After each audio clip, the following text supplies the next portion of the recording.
Well, motorcycling has been my entire life. I spent 2 years in the Army, and other than that, it's been motorcycling. I love to ride, period. It didn't make any difference. I ride year-round. You get the freedom when you ride. You feel the freedom. You see everything and hear everything. Well, it's something I enjoy.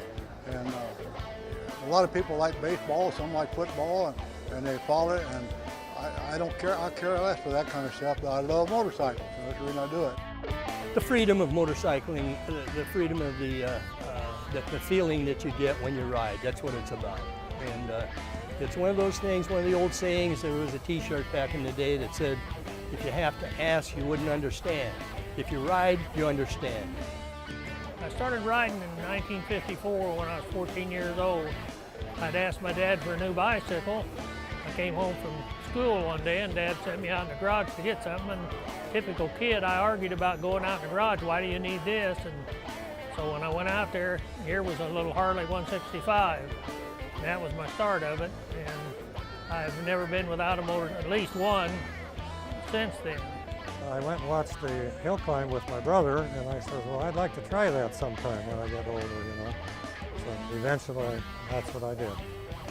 And it wasn't a money-making thing at all. You didn't really make much money at all, but it was the idea of doing it and being number one. You took the same motorcycle and we had different types of races.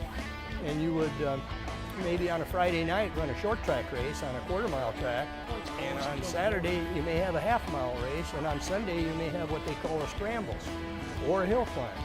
And what we would do just overnight, we'd convert the motorcycle from a flat track racer to a hill climber or to a scrambles racer.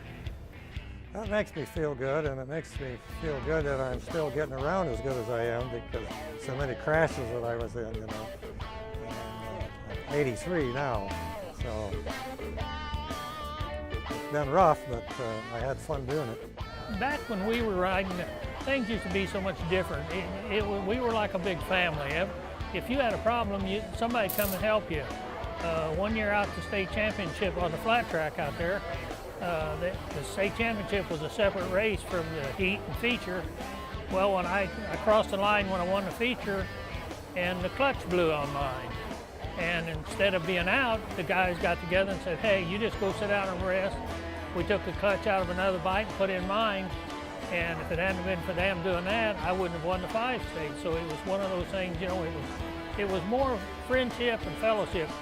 But we have, over the years, there's been so many, so much fun and so many things that we've done together. The camaraderie of the group of guys that we competed on Sundays. I mean, when the flag dropped, man, we were racing as hard as we could race. But as soon as the race was over, we were buddies, and we've been, and we still are. I got a lot of friends that does it. And Bob Schultz runs a Harley Southside Harley shop. Him and I are mortal enemies, have been for years until the checkered flag stopped. Then we're best of friends, you know.